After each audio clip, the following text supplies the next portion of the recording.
Hey there, it's Dean Odell with 7 Gables Real Estate in the Odell Group, and it's time for another Tustin Talks. This is the week we're going to get into the Tustin market a little bit more, but we're going to start out with summarizing the Orange County market. So let's get into it.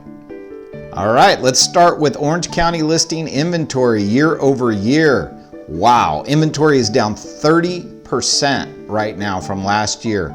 Only 5,534 homes versus 7,218 last year.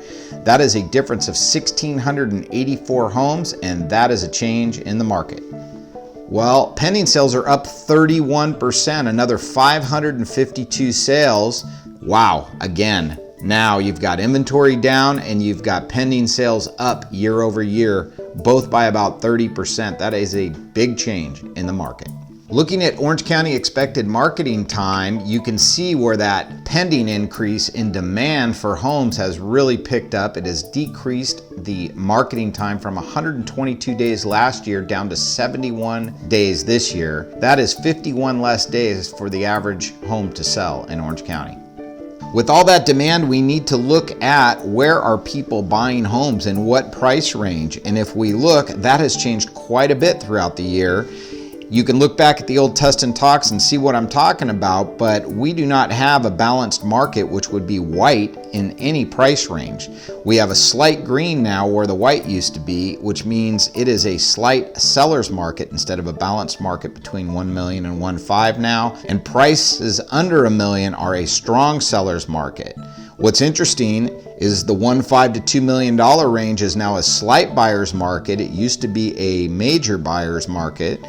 And 2 million and up is definitely in favor of the buyer by a lot. That's a strong buyer's market. Looking at the Tustin Data chart, which is really only available here on Tustin Talks, we break it down into the 3 zip codes for the Tustin area. And it's interesting because all these zip codes, if you look at average sold price, they're all under $1 million average sales price for the month. And you can see in the 92780 and the 92782, it is much less of an average sales price than 92705. And so we've seen really good activity and strong demand in that 92780 and 92782 versus, say, the 92705.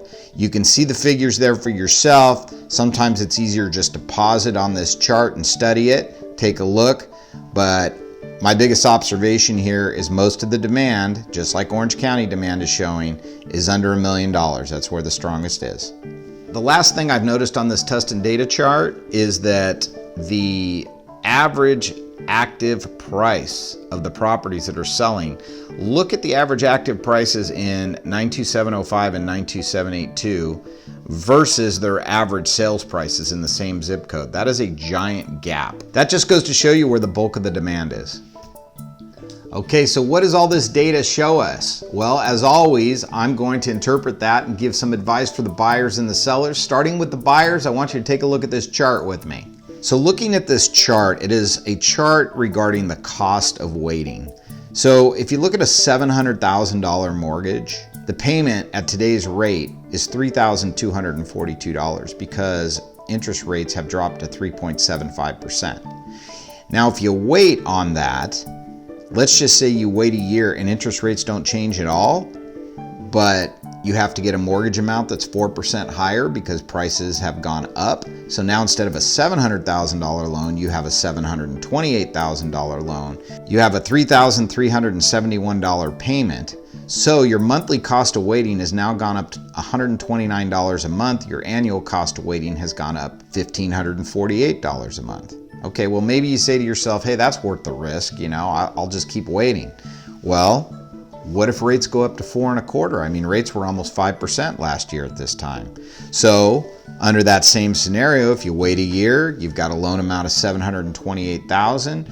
Now your payment is $3,581. Your monthly cost of waiting has gone to $339 a month, another $4,000 a year in the cost of waiting. We know that everybody wants to wait for the market to fall apart, but there's just no indication that's going to happen anytime soon. There's nothing in the data. There's 99% of the sales are equity sales. There's no foreclosures. There's not a whole bunch of defaults. So We don't see the market crashing anytime soon. We don't see, even if the economy slows, interest rates are so good, and just because the economy is slowing or there's a recession maybe out in the future, it does not mean that housing is going to crash with it.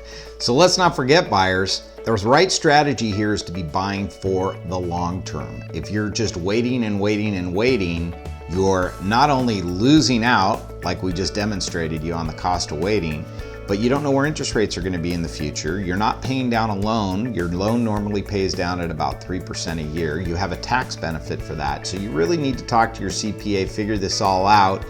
Just make sure that right now you're buying for the long term. This is not a flipper's market. It's times like this where sellers, when the pendulum swings, they seem to overcompensate. Let's just use the word, maybe they get a little cocky, okay? We don't want to get cocky.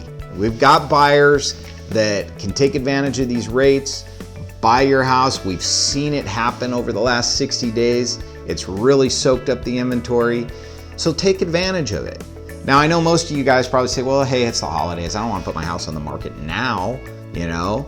Well, there's always good people out during the holidays shopping for houses. But if you're going to say, no, Dean, you're not going to convince me to put my house on the market now, then let me convince you of this, okay? Let's talk about the fact that next year is an election year.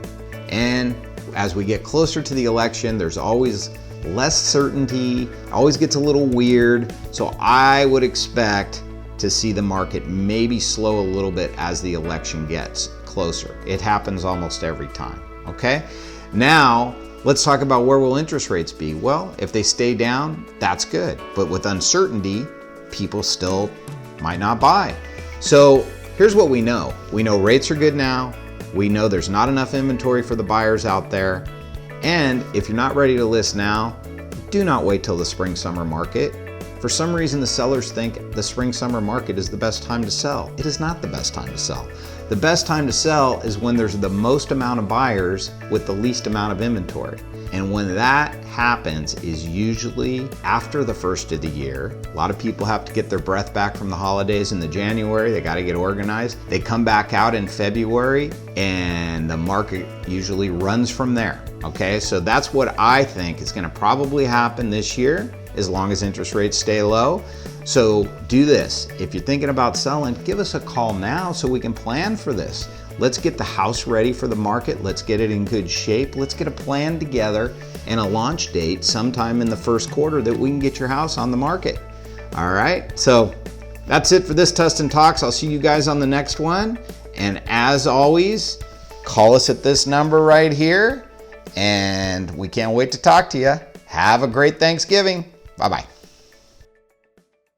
Hey guys, who are you getting your real estate advice from? Do you know there's 23,000 agents in Orange County and 87% of them are going to be out of the business within 5 years? The Odell Group's been around for nearly 40 years. We are ranked number 9 in transactions closed, and we can give you the right advice to help you make good decisions. So please click on our subscribe button here and start watching the videos and let us know if there's anything we do to help you.